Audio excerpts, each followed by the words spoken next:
चलो ठीक है, कंटिन्यू करते हैं। तो हम लोगों ने अभी तक क्लास 12th में जो एनसीईआरटी कर रहे हैं एक बार, है ना, तो उसमें हमने चैप्टर 5 हम लोग कर रहे हैं। तो लास्ट क्लास में 2 एक्सरसाइजेस किए थे, 5.6 एंड 5.7। आज हम यहाँ से कंटिन्यू करेंगे। तो जो नेक्स्ट आज की टॉपिक है वो मीन वैल्यू थ्योरम, और इसी का स्पेशल केस है Rolle's theorem. So mean value theorem क्या, लाग्रांज मीन वैल्यू थ्योरम है। सो इसका हालांकि दूसरा फॉर्म भी है जो कि हायर क्लास में पढ़ना है, जैसे कॉचीज मीन वैल्यू थ्योरम है। तो अभी इसको देख लेते हैं।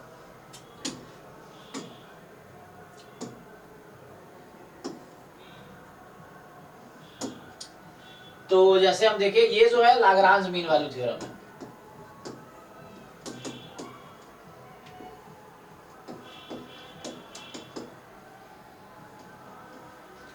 तो ये क्या कहता है, लाग्रांज मीन वैल्यू थ्योरम का स्टेटमेंट क्या है? तो इसका स्टेटमेंट है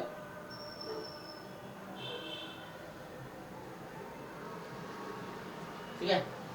तो इसका जो स्टेटमेंट है एक्चुअली हम लिखेंगे, मतलब कोई फंक्शन है। सो अ फंक्शन एफ, कोई एफ फंक्शन है जो डिफाइंड है close interval A b to R. तो ये लिखने का मतलब ये है कि function close interval A B पे डिफाइंड है, डोमेन इसका ए बी है। तो डोमेन ए बी होने का मतलब है कि इस इंटरवल में फंक्शन डिफाइंड है एक्चुअली। सो फंक्शन एफ जो है this is defined on interval A B comma continuous on interval होना चाहिए ए बी पे, and differentiable on interval at least open interval A B. So ये तीन कंडीशन को सेटिस्फाई कर रहा है। तो डिफाइन होना चाहिए क्लोज इंटरवल ए बी पे, कॉन्टिन्यूअस होना चाहिए क्लोज इंटरवल ए बी पे, डिफरेंशिएबल ओपन ए बी पे। देन क्या होगा, there exist a number C belongs to AB such that, इस तरीके से कि f dash C is equal to FB minus FA upon B minus A। सो ये हमारा कंक्लूजन है। सो जैसे हम लोग जानते हैं कि जैसे कोई पॉइंट है, तो मेरे पास अगर कोई 2 पॉइंट है ना। सो मान लीजिए मेरे पास कोई 2 पॉइंट गिवन है अगर, और उसमें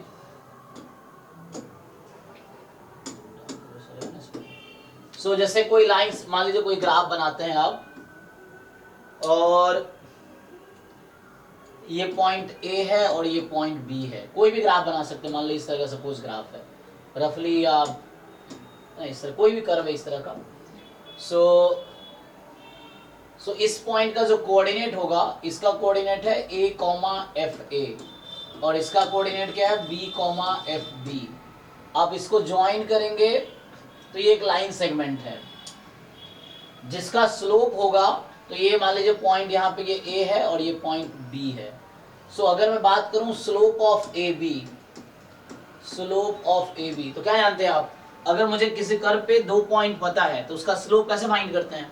बताओ भाई रामाशीष, क्या होगा? y2 minus y1 upon x2 जी, तो अगर आपका y2 minus y1 upon x2 minus x1, अगर मुझे किसी लाइन सेगमेंट पे 2 पॉइंट पता है तो slope of the line joining that 2 point is y2 minus y1 upon x2 minus x1। सो यहाँ पे y2 की जगह fb है, y1 की जगह fa है, और x1 की जगह a है, x2 की जगह b है।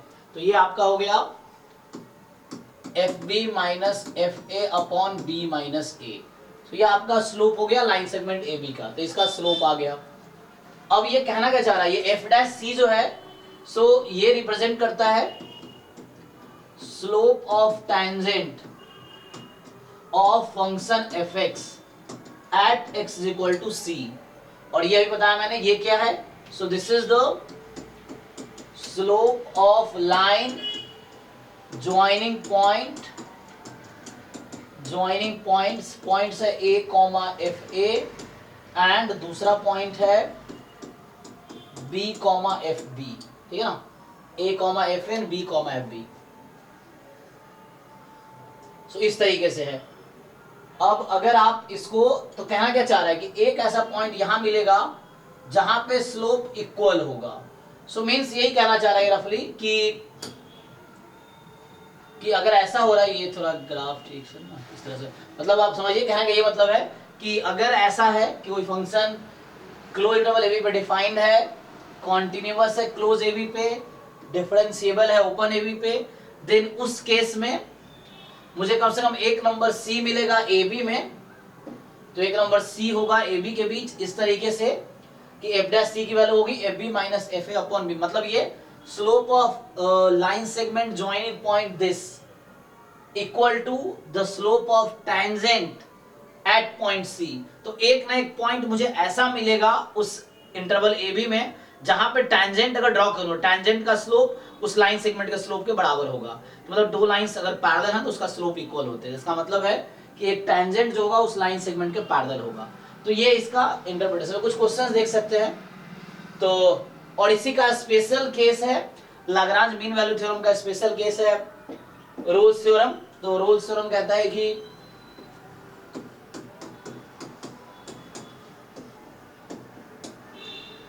जो आपका रोल्स थ्योरम है वो ये कहता है, रोल्स थ्योरम का स्टेटमेंट अगर देखेंगे सेम है कि कोई फंक्शन है, अ फंक्शन f जो डिफाइंड है क्लोज इंटरवल ए बी पे। तो एक फंक्शन है जो ए बी पे डिफाइंड है, तो मतलब ए बी टू आर समझिए। सो इसका मतलब ये हो गया कि that is this is defined on interval A b continuous on interval AB and differentiable on open interval AB। ठीक है, इस तरीके से है। तो फंक्शन डिफाइंड है AB पे, कॉन्टिन्यूअस है, डिफरेंशिएबल है। ठीक, तो अब क्या होगा देन, अच्छा साथ में एक और कंडीशन है सच दैट, ये भी है कि सच दैट एफ ए और एफ बी भी इक्वल हो। एक और कंडीशन है साथ में कि एफ ए एफ बी भी इक्वल होना चाहिए। तो यहाँ चार कंडीशन है, डिफाइंड होगा क्लोज ए बी पे, कॉन्टिन्यूअस होगा, डिफाइंड मतलब कि इस इंटरवल पे एक्स में कोई वैल्यू ए बी के बीच लो तो फंक्शन हमेशा कोई फाइनाइट वैल्यू देगी, इनफाइनाइट नहीं आएगी। और कॉन्टिन्यूअस है ए बी पे, डिफरेंशिएबल है, और एफ ए और एफ बी भी इक्वल है। Then there exists a number C in AB such that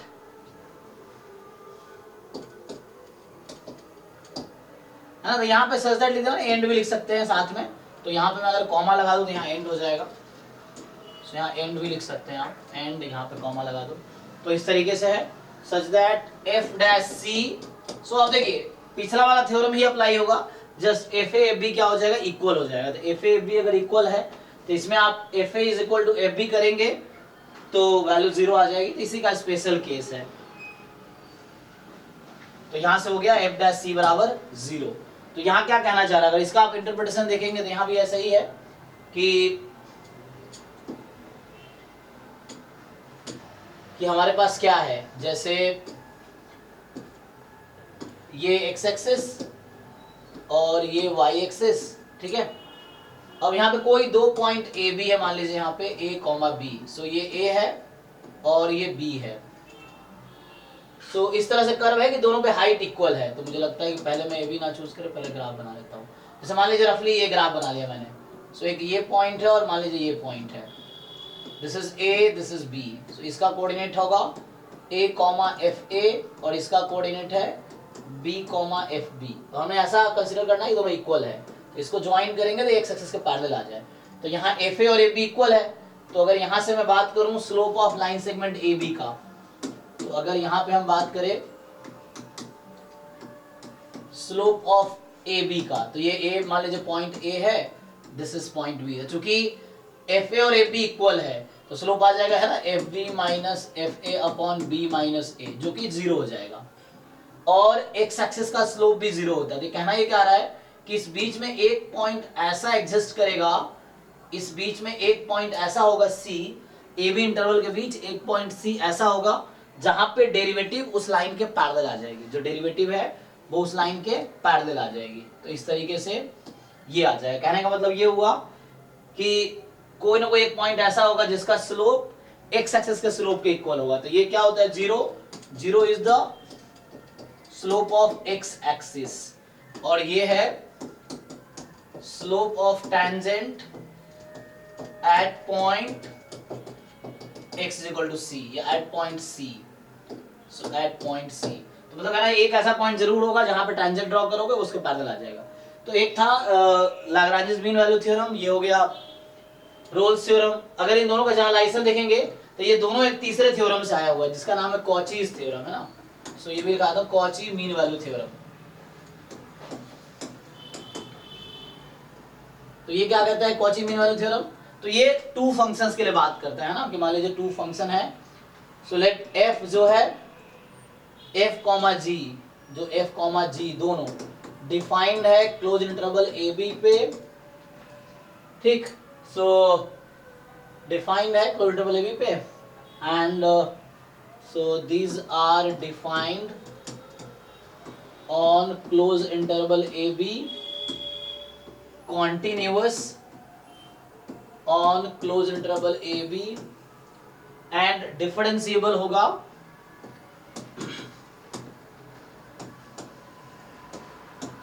on open interval AB। इतना दे रखा है, ये कंडीशन सेटिस्फाई। तो यहाँ पे दोनों फंक्शन डिफाइंड है कॉन्टिन्यूअस, देन ये गारंटी देता है कि there exist a number C in AB such that f dash c is equal to, अच्छा तो यहाँ पे एक्चुअली होता क्या है कि दोनों के लिए बात होता है, तो यहाँ पे दोनों फंक्शन हमारे पास है। सो ये हो जाएगा f dash c upon g dash c is equal to fb minus fa upon gb minus ga, इस तरीके से। तो ये हमारा कंक्लूजन है। अब इसमें अगर आप ध्यान देंगे तो मान लो मैं gx is equal to x ले लेता हूँ, तो gx is equal to x ले लेंगे तो gb के इक्वल, ga के इक्वल, तो ये b माइनस a हो गया। और यहाँ से अगर आप है ना सॉल्व करेंगे तो आ जाएगा। हालांकि ये सब 11 12 एनसीईआरटी में नहीं है ये, लेकिन आईआईटी जेड वाले में इस पे क्वेश्चंस आते हैं, ठीक है ना। तो ये हो गया कॉची मीन वैल्यू थ्योरम। तो इसमें क्या दो फंक्शन के लिए है, तो अगर gx को x ले लिया तो ये डेरिवेटिव 1 हो जाएगी, तो वही बन जाएगा जो पिछले मीन वैल्यू थ्योरम था, जो लाग्रांज मीन वैल्यू थ्योरम था। लाग्रांज मीन वैल्यू थ्योरम में अगर आप एफ ए एफ बी को इक्वल ले लेंगे तो वो क्या बन जाएगी, सो वो आपका हो जाएगा सिंपली रोल्स थ्योरम, है ना। तो इस तरीके से है, तो इसका यहाँ पे जरूरत नहीं पड़ेगी क्लास 12th में। अब कुछ क्वेश्चंस ट्राई कर लेते हैं जो एनसीईआरटी में ही है, देख लेते हैं। तो ये एक्सरसाइज कंप्लीट हो जाएगा आज। तो आज ये चैप्टर थ्योरी खत्म हो जाएगी ऐसे तो पहले इन्होंने रोल्स थ्योरम लिखा है, देखिए। सो पहले इन्होंने क्या किया इस बुक में, सो पहले इसने रोल्स थ्योरम लिखा है कि रोल्स थ्योरम क्या है। सो एक फंक्शन ए बी है आर में, बी कॉन्टिन्यूअस, तो ये लिख दिया, इसका मतलब डिफाइंड है ए बी पे, डोमेन इसका क्लोज इंटरवल ए बी है, इसका मतलब ये फंक्शन डिफाइंड है ए बी पे।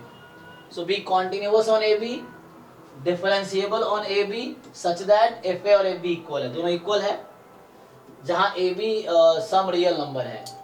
Then there exist some C in A B such that F dash C is 0, जो हमने लिखा है। ये ग्राफ से बता रहा है कि ए और बी पे सेम वैल्यू है फंक्शन की, तो एक ऐसा सी मिलेगा जहां पे टैंजेंट ड्रॉ करोगे तो वो एक्स एक्सिस के पैरेलल आएगी। दूसरा ये एग्जांपल है कि कोई भी ऐसा पॉइंट आप देख लो यहाँ पे, सो अगर कोई पॉइंट है तो यहाँ टैंजेंट जो है, ये टैंजेंट जो है ये एक्स एक्सिस के पैरेलल आएगी, टैंजेंट एक्स एक्सिस के पैरेलल आएगी। तो इस तरीके से है।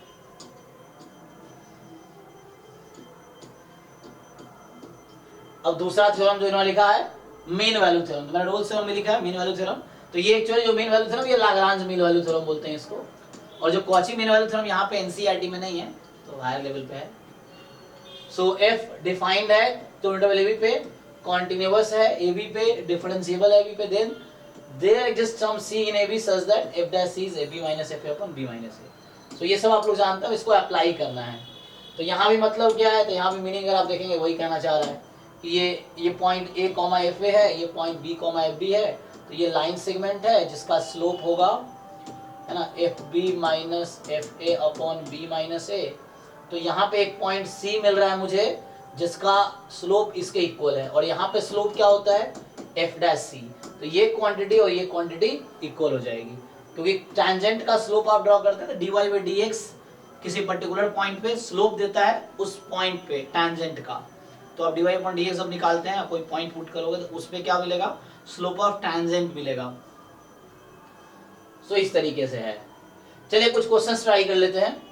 जैसे कह रहा है verify Rolle's for the function, तो एग्जांपल्स आप ट्राई कीजिएगा, मैं एक्सरसाइज करा देता हूँ। तो ये एक्सरसाइज हालांकि अभी लास्ट एक्सरसाइज ही है इस चैप्टर का, तो ये चैप्टर यहाँ पे कंप्लीट हो जाएगा। फिर अगले क्लास, अभी हम ये क्वेश्चंस करेंगे और अगले क्लास में फिर मिसलेनियस एग्जांपल और एक्सरसाइज कुछ सॉल्व करेंगे। उसके बाद नया चैप्टर स्टार्ट होगा, एप्लीकेशन ऑफ डेरिवेटिव। तो अभी हम लोग इसको सॉल्व कर लेते हैं।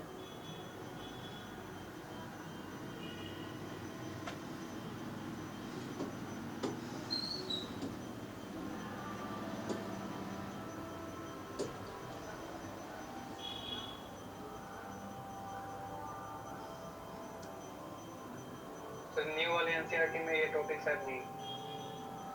न्यू कब आया है? तो सर डाउनलोड किए थे वेबसाइट से, तो उस पे मीन वैल्यू थ्योरम नहीं। पता नहीं वो कब का, देख लेना एक बार। हम लोगों ने जब पढ़ा था तो ये था, अभी का पता नहीं, अभी भी देखना पड़ेगा, शायद हो सकता है। सो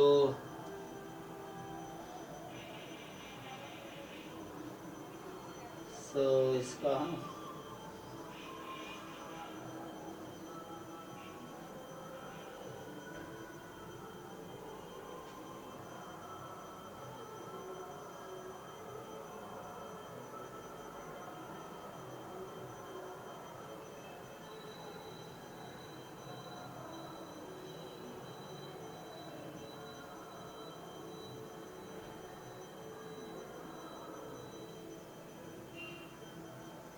चलिए तो जो है कर लेते हैं सॉल्व, क्योंकि अभी एनसीईआरटी ये देख लेंगे क्या है।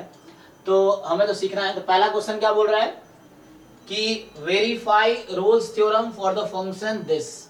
तो आइए ट्राई करते हैं। सो ये जो फंक्शन इन्होंने दे रखा है, हमें इसके लिए रोल्स थ्योरम को वेरीफाई करना है। तो ये इसको नीचे कर देते हैं। सो हम लोग पहला क्वेश्चन ट्राई करते हैं कि रोल्स थ्योरम वेरीफाई करना है। फंक्शन दे रखा है x square plus 2x minus 8, और इंटरवल क्या है, इंटरवल है -4 से 2। ठीक है, तो सिंपली आपको क्या करना है, f ऑफ -4 कैलकुलेट करना है। तो f ऑफ -4 कैलकुलेट करेंगे तो आ जाएगा 16 minus 8 minus 8 0। f of 2 find करेंगे तो आपका आ जाएगा 4 माइनस 4 प्लस 4 माइनस 8, ये भी आ गया 0। तो यहां से आपको क्या मिला कि f2 बराबर f माइनस 4, दोनों इक्वल है। सो सिंपल आप क्या देख रहे हैं कि जो इंटरवल मुझे दे रखा है ये पॉलिनोमियल फंक्शन है। तो पॉलिनोमियल फंक्शन हालांकि हर रियल नंबर पे डिफाइन होता है, कॉन्टिन्यूअस भी होता है, डिफरेंशिएबल भी होता है, तो कोई प्रॉब्लम नहीं है। This is continuous on -4 2 and differentiable on -4 2। ठीक है, इस तरीके से। तो इस तरह से है, और इस तरीके से है कि f2 और f ऑफ -4 इक्वल है।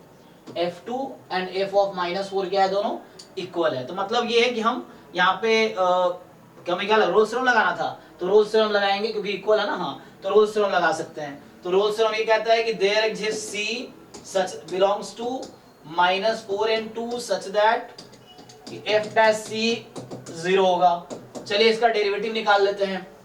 सो f डैश x निकालेंगे आप तो आएगा 2x प्लस 2। तो f डैश c निकालेंगे तो क्या आएगा 2c प्लस 2 बराबर 0। तो यहां से c की वैल्यू आ जाएगी -1। तो क्या होगा, c की वैल्यू -1 आ गई। तो इसका मतलब ये हो गया। अब ये चेक करना है क्या वो -1 इस इंटरवल में है, ये चेक करना है कि -1 इस इंटरवल में है क्या। तो आप चेक कर लीजिए, है ना, -1 तो है। तो इसका मतलब है दिस बिलोंग्स टू -4 से 2, मतलब open interval. So this belongs to -4 से -4 to 2, इस इंटरवल में ये बिलोंग करता है। और इसका मतलब ये हो गया कि हमने वेरीफाई कर लिया। वेरीफाई करने का मतलब यही है कि आप दिखाओ कि थ्योरम जो क्लेम करता है थ्योरम की एक ऐसा पॉइंट सी मिलेगा मुझे ए बी के बीच इस तरह से कि एफ डैश सी जीरो होगा, तो मेरा वो सी मिला यहाँ -1 और जहाँ पे एफ डैश सी जीरो है एक्चुअली, तो सही है मतलब, तो वेरीफाई हो गया इस तरीके से। तो पहला हो गया। अगला क्या कह रहा है देखिए सेकेंड। सो अब जो सेकेंड क्वेश्चन है, फर्स्ट हो गया, सेकेंड कह रहा है examine if the Rolle's theorem is applicable to any of the following functions, can you say something about the converse of the Rolle's theorem for this example. तो पहला ये बोलना चाहिए कि पहले चेक करो क्या आप रोल्स थ्योरम लगा सकते हो। तो देखो ये ग्रेटेस्ट इंटीजर फंक्शन है, तो ग्रेटेस्ट इंटीजर फंक्शन हर इंटीजर पॉइंट पे डिफरेंशिएबल नहीं होता है। सो ये डिफरेंशिएबल नहीं होगा 5 पे, 6 पे, 7 पे, 8 पे, 9 पे भी। तो बीच के पॉइंट जैसे 6, 7 वहां पे डिफरेंशिएबल तो है नहीं, so we can not apply Rolle's theorem here. ये भी ग्रेटेस्ट फंक्शन है, बीच में -2, -1, 0, 1 इन सब पे डिफरेंशिएबल नहीं है, so we can not apply Rolle's theorem. x² -1 है, तो पॉलिनोमियल फंक्शन है फिर से, तो ये कॉन्टिन्यूअस तो है, डिफरेंशिएबल भी है ना, कॉन्टिन्यूअस भी है, डिफरेंशिएबल भी है, डिफाइंड भी है इंटरवल पे। बस आपको चेक करना है क्या f1, तो f1 की वैल्यू आ जाएगी 0 और f2 की वैल्यू आ जाएगी 4 - 1 3, तो f2 इज 3, f1 इज 0। अब ये दोनों इक्वल तो है नहीं, तो इसका क्या मतलब हुआ, तो इसका मतलब है कि रोल्स थ्योरम यहाँ भी नहीं लगा सकते। अब ये पूछ रहा है क्या कुछ कन्वर्स के बारे में कह सकते हो तुम, तो कन्वर्स इसका स्टेटमेंट लिखना है। तो ये क्या कह रहा था कि फंक्शन डिफाइंड है, कॉन्टिन्यूअस है, डिफरेंशिएबल है, f a f B equal है, ये चारों सेटिस्फाइड होगा उसके बाद कि एक ऐसा पॉइंट सी मिलेगा जहां पे एफ डैश सी जीरो होगा। कन्वर्स का मतलब ये होता है ना, किसी स्टेटमेंट का कन्वर्स है कि अगर एफ डैश सी जीरो है तो क्या बोल सकते हैं हम, क्या ये सारे कंडीशन जरूरी होंगे ट्रू। अगर एफ डैश सी जीरो हो जाए, can you say something about the converse of roles theorem for the example. तो यहां पे क्या हो रहा है एक्चुअली कि यहां पे एफ डैश सी जीरो होगा कभी, एफ डैश सी जीरो हो ना हो, बट फिर भी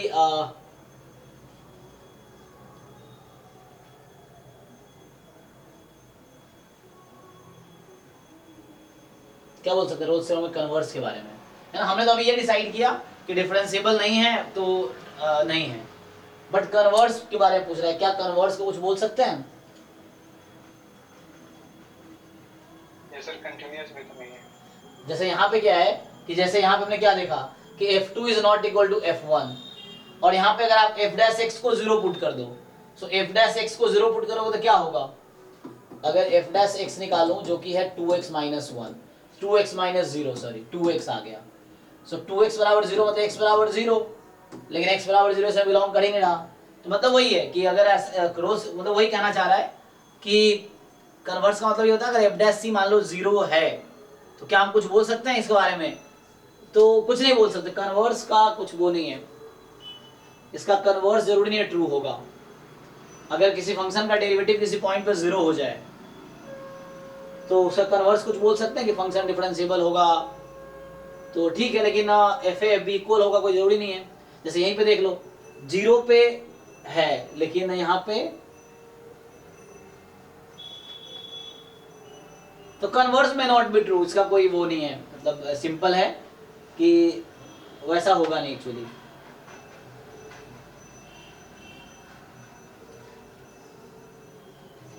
कन्वर्स होता क्या है, जैसे कन्वर्स ये होता है कि P इम्प्लाइज Q, तो कन्वर्स का मतलब है Q इम्प्लाइज P, है ना। तो जरूरी नहीं कि अगर f डैश c मान लो 0 हो तो ये सारी कंडीशन जो सेटिस्फाई हो, ऐसा भी हो सकता है फंक्शन जहाँ पे डेरिवेटिव किसी पॉइंट पे एग्जिस्ट कर रहा हो बट पूरे इंटरवल पे डिफरेंशिएबल ना हो, वो मतलब पॉइंट पे डिफरेंशिएबल हो और किसी दूसरे पॉइंट पे ना हो। जैसे इसी में देख लो, अगर जैसे बीच का पॉइंट ले लो आप, है ना, जैसे 1 पॉइंट मान लो यहाँ पे ले लिया हमने 6 ले लिया, तो 6 पे फंक्शन की वैल्यू ये आएगी। अगर आप 6 पे डिफरेंशिएबिलिटी चेक करो, है ना, तो अगर वैल्यू 5 से 6 में है तो वैल्यू 5 है, 6 से 7 में है तो वैल्यू 6 है, डेरिवेटिव 0 हो जाएगी, है ना। तो यहाँ पे जो 6 पे अगर आप डिफरेंशिएबिलिटी मतलब 6 पे कह रहा हूँ बीच का पॉइंट ले लो 5.5, 6 पे तो नहीं डिफरेंशिएबल नहीं होगा, 5.5 पे ले लो तो डेरिवेटिव 0 होगा, बट इसका ये मतलब नहीं कन्वर्स ट्रू है, तो मतलब इसका कन्वर्स जरूरी नहीं ट्रू है। कहने का ये मतलब है कि अगर किसी पॉइंट पे मान लो एक ऐसा पॉइंट मिल गया मुझे जहाँ डेरिवेटिव 0 हो जाए एक पॉइंट पे, तो इसका जरूरी मतलब नहीं है कि फंक्शन कन्वर्स ट्रू होगा, कन्वर्स जरूरी नहीं ट्रू है। थर्ड क्वेश्चन कह रहा है कि f -5 से 5 to r is differentiable function, तो बोल दिया -5 से 5 में डिफरेंशिएबल है, तो डिफरेंशिएबल है तो कॉन्टिन्यूअस भी होगा। तो अब f dash x does not vanish anywhere, ये कहना चाह रहा है कि f dash x does not vanish anywhere, इसका मतलब ये हुआ कि f डैश x 0 नहीं है कहीं भी, है ना। सो डिफरेंशिएबल तो है और f डैश x 0 नहीं हो रहा है कहीं भी, तो आप दिखाओ कि f ऑफ -5 और f ऑफ 5 इक्वल नहीं होगा, तो कोई प्रॉब्लम नहीं, हम रोल्स थ्योरम लगा लेंगे। तो रोल्स थ्योरम से f डैश c क्या होगा, सो रोल्स थ्योरम से f डैश c आप फाइंड करेंगे, this is f of 5 minus f of -5 upon 5 minus -5, ठीक। तो ये आ गया f of 5 minus f of -5 upon 10, ठीक है। अब चूंकि डिफरेंशिएबल है तो कॉन्टिन्यूअस भी होगा, डिफाइंड तो है ही, डिफाइंड है, डिफरेंशिएबल है, कॉन्टिन्यूअस है, तो इसका मतलब है कि रोल्स मीन वैल्यू थ्योरम लगा सकते हैं। अब ये बोल रहा है कि ये कभी 0 नहीं हो सकता, this will never be 0, f dash c जो है विल नेवर बी 0, कभी 0 नहीं होगा, चाहे कुछ भी है ना, फॉर ऑल कुछ भी ले लो आप, तो ये कभी भी 0 नहीं होगा। c आप कुछ भी ले लो -5 से 5 के बीच, तो यहाँ से क्या आ गया, दिस विल इम्प्लाई, तो यहाँ सिंपली क्रॉस मल्टीप्लाई कर दो तो यहाँ से आ जाएगा f5 is not equal to f of -5, तो ये आंसर हो गया। सो इस तरीके से जस्ट मीन वैल्यू थ्योरम लगाए, और ये नॉन जीरो इसमें not does not vanish, vanish मतलब 0, डज नॉट वेनिश, 0 नहीं हो रहा, कभी भी 0 नहीं हो रहा, तो f5 और f-5 इक्वल नहीं है, तो इस तरीके से आ गया, ठीक है।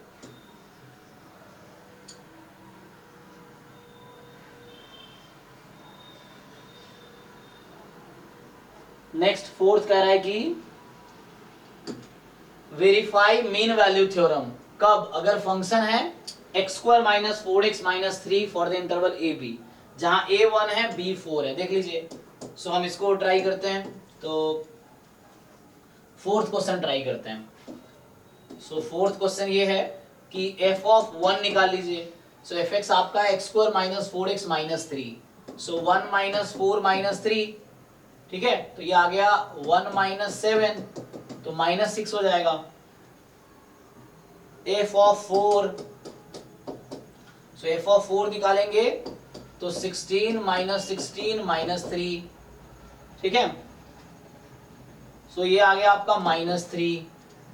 तो अब हमें क्या ट्राई करना है कि हमें वेरीफाई करना मीन वैल्यू थ्योरम, मतलब मुझे दिखाना है कि there exist a c between interval 1 and 4 such that f dash c will be equal to fb minus fa upon b minus a। चलिए मुझे c ढूंढना है, तो यहाँ से रखते हैं f dash c is equal to f4 minus f1 upon 4 minus 1। f dash c क्या होगा, तो f dash c आप यहाँ से निकाल लीजिए।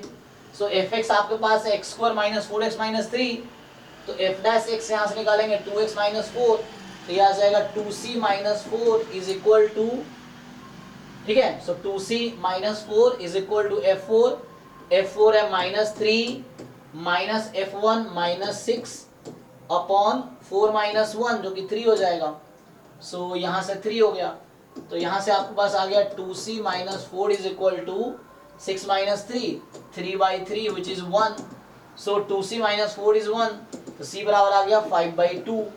अब बस ये चेक करना है कि जो c हमने निकाला है क्या वो 1-4 के बीच है, तो देखिए हमारा जो c आया 5/2 दैट बिलोंग्स टू 1-4, तो yes that belongs to interval 1-4, तो हो गया वेरीफाई, इससे वेरीफाई हो गया। ऐसे ही कह रहा है कि वेरीफाई मीन वैल्यू थ्योरम अगर fx है x³ - 5x² - 3x, ठीक है, तो मेरा fx क्या है x³ - 5x² - 3x है इन the interval a b interval में, जहां पे a1 है और b3 है, सो a1 होगा एंड b3 होगा।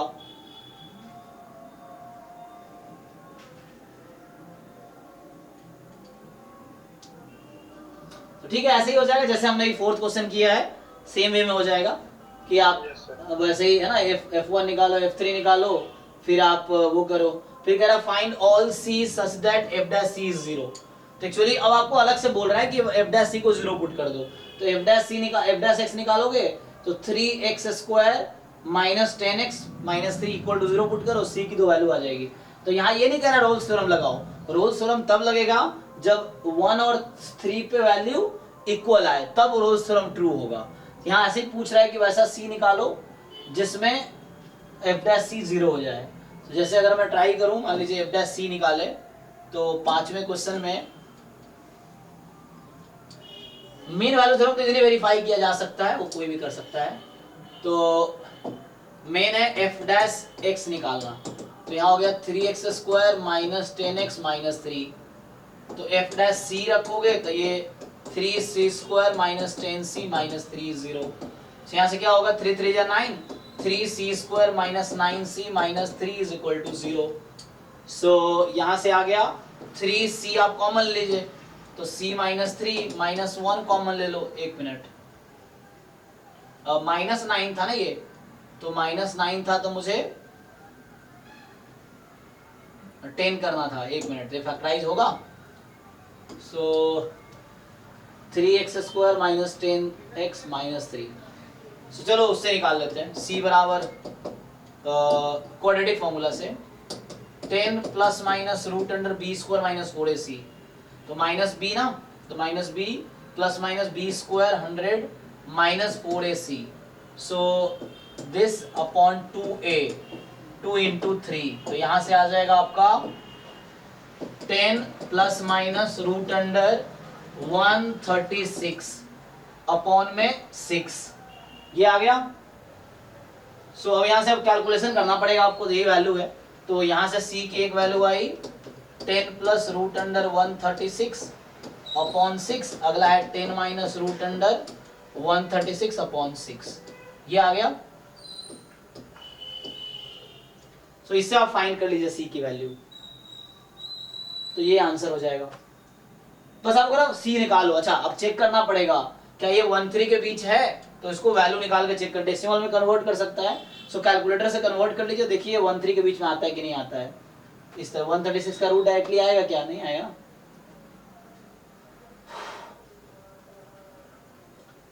सो हमें चेक करना पड़ेगा ये, है ना। 11.66 आएगा सर।